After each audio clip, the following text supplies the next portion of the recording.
We weren't sure if they were going to come out in a man or a zone, and they kind of came out in a little bit of both, mainly zone the entire game. So, yeah, we just took what they gave us, and that happened to be the three-point shot today. Luckily, they were going in, and, just do a great job of moving the ball, sharing the ball, and hitting our open teammates. Allison, how important was that this start? I mean, they did get back in it there. I think they had her down to 5, but you never really gave up that lead. Yeah, I think anytime you come out and have a good start like that, hit down a few threes, it kind of kills their motivation and boosts ours a little. So yeah, it's awesome to come out like that. Here, that's typically a pretty good defensive team they always traditionally have, but to score 74 and do what you did offensively, that's pretty good. Yeah, it definitely does. I mean, like they said, we knew that they were going to throw a couple different defenses at us. They had, sort of a different style of playing man, kind of a packed-in zone. So kind of, a couple different looks that we had to prepare for. But I think we did a good job, preparing for all the different scenarios and being able to adapt in the middle of the game, change what we were doing, and I think that really helped.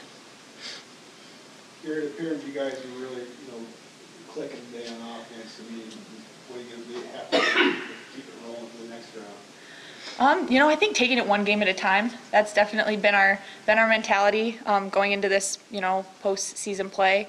And so now going on to the next one, preparing for what we need to prepare for, and going into each game knowing that it could potentially be our last. And I think that's really good motivation to get us up for each game, knowing that it could be the last time we all take the floor together. For all three of you, let's start with Kira. You don't know yet who you're going to play, but to have it back here, what does that mean?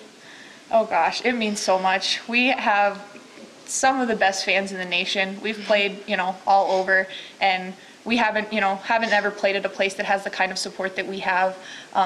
So it's a huge momentum thing. Like they said, when they started coming back in the second half, it was really the crowd that kind of kept us going and would get really loud, and we do feed off of that. So it means a lot to have it back here. Mm-hmm. I'd have to agree with Kira, and even the fact of having to get on a plane and travel or going through an airport, missing school, not being able to sleep in your own bed, being home is a huge advantage. So yeah, I think we all agree. We're very thankful, and we had a little celebration in the locker room for that. So yeah, I just want to thank, our whole team wants to thank everyone who makes that possible for us to keep hosting games and having home games, and coming out onto our home floor is an opportunity that we never take for granted. It's just so special, our fans, the community, and just to be able to take the floor in Vermillion one more time it's going to be an opportunity that we take advantage of. I guess I'll throw in one more for Allison or Kira. I know the veterans have talked after the Summit League title game about just making sure all the young kids kind of knew what this meant and kind of reminding maybe of what happened in 2016. Is some of that starting to come into play with you, and now the disappointment of not being in the NCAA tournaments here, that you kind of realize that how cool this opportunity is? Mm-hmm. For sure, it is a great opportunity, and I think the younger girls realize the devastation after the Summit League tournament, and so they're we're ready to go again. We don't want that feeling back. For some of us older girls that experience WNIT, I think we're ready to be back in that position. So yeah, and I mean, we were all super bummed, obviously, after we didn't make the tournament, but that was something that Caitlin said to me. She said, one of probably my all-time best basketball memory was in the WNIT. So she's like, you guys, this is your decision. You can choose to make the best of this, and I think that's really what we're trying to do. Well, first of all, it's a really fun atmosphere to be a part of, and we're really thankful to our administration for an opportunity to host. And we're really excited about our fans. Our fans were into it from the time before the opening tip and starting lineups. You could feel the energy in our arena today, and certainly that propelled us, and it certainly propelled us in the third quarter and helped us find ways to get stops, which was really important because we were struggling at that point in time to get those. Colorado State is a very good team, and you guys all know Ryan Williams, and he does just a tremendous job with their team. They space the floor, they kick and shoot, they can penetrate and score at one-on-one. And what's really been impressive about them all year is that they've been one of the best teams in the country defensively. They're the 7th best team in field goal percentage defense and the 6th best team in three-point field goal percentage. So certainly, we knew that going into this, we'd have to really work to find ways to get good shots. And I thought our players did a great job of moving the basketball, sharing the basketball, finding ways to attack them. They started to get into some actions where they started switching screens, which we thought they could. We've seen them do it once in a while, but we've also seen them not switch, so we had to figure out how they were going to guard us in a man. We had got off to a quick start and hit some shots early. They shifted into a zone, which is a pretty tough zone to beat. It really is, and at that point in time, we're really trying to figure out how to attack it, and finally late in the game, I think got some really good opportunities. But throughout that time, I thought we continued to try to share the ball, move the ball, and get some things done offensively. But really, I thought our players did a great job on both ends, that we really dug in defensively and found ways to get stops, and offensively had 18 assists and 5 turnovers, so did a great job of taking care of it and scoring as efficiently as you could against such a good defensive team. Those 37 threes had a lot to do with the way they were playing defensively?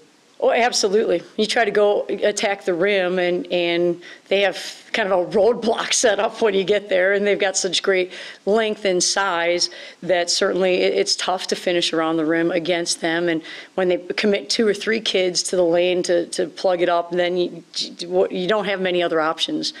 So we felt like we really need to space. We need to have some good tempo in our offense. We need to space the floor and see if we could get some good opportunities that hopefully attack the rim early, and then if we had to, kick it out and shoot it. And we had to. They made us do that. I think the girls have kind of refocused after the summer league tournament.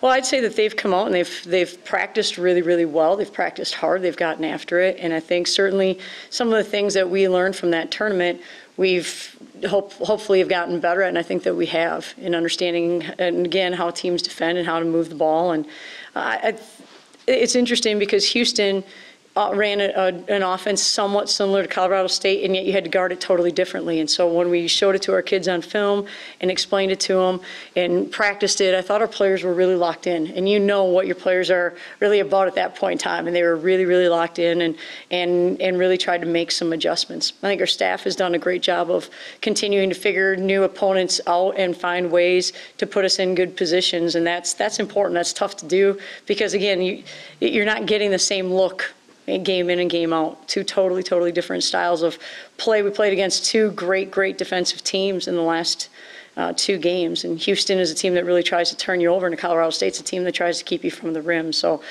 to our players' credit, they've figured out how to continue to attack against very different looks.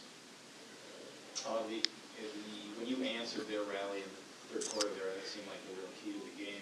What was going on there? They got it down to 5, and then from there you took off again. Well, I thought, Ryan Williams does a tremendous job. And so the way that we were guarding ball screens early in the game, they started to take advantage of. We made an adjustment. Then they came back in the 3rd quarter. They made an adjustment. They took advantage of that. Then we had to find a way to answer it. So certainly they weren't going to continue doing the same things. They ran some things at us that were a little bit more difficult based upon how we were guarding, so then we had to switch that again. I thought that was really important that our kids found a way to get out, get some ball pressure, because they were getting some pretty good looks. And not necessarily easy looks, but still good looks for them. And they've got size and they can shoot over the top of you. Looking at their starting lineup compared to yours, they also have a lot of guards. Do you think that was an advantage in why you had such a successful first quarter? Is that part of it? Well, it's interesting because I thought, Brady did a really nice job. Their post kid attacking us early, and we were in some tough spots, and she got some good looks and an offensive rebound. And then I thought Kate Liverhouse did a really nice job making an adjustment. And then they inserted Edwards into the starting lineup. And I know they've started different lineups, but from what we've seen, they took one of their forwards out and put her in, and that gives us a different look. And I think, certainly, I don't know what their reason was exactly in doing that, if it was an offensive adjustment or defensive adjustment, but certainly our young ladies had to find a way to figure that out and how to attack it. More questions? What do you think now, the opportunity to stay home? Yeah, it's really awesome. It is. There's no place like home. I'm not going to click my heels for you or anything, but it's a really good feeling to be at home, and we're really thankful that again, we're in a community that supports women's basketball, and we have an administration that understands how important that is and is willing to back it. Nope, I'm sorry. Coach, there was a lot of history for this program on that other bench with Ryan and Chad and Amber, so on one hand, fans kind of got to celebrate a little of the past. How nice is it, though, to kind of show them, well, this is how far we've come, and the present's pretty good? Well, I think there are a lot of people on their bench, and Colorado State's bench, who've helped position us to be where we are now, and we're certainly thankful for that, for what they've done and help us build it. And just an interesting scenario how it all worked out. But I would have to guess that maybe the entire town of Crofton was here today to see the Orange sisters and, you know, to see one of the greats that's ever played there, Amber. So yeah, kind of a neat thing. And it was fun to watch our fans, you know, cheer for the opposing team's coaches as loud as anybody else during the course, as loud as our starters. That was kind of a neat thing to experience. And I think it shows the class of our fans that come out and support, and that was really a neat opportunity to have them here.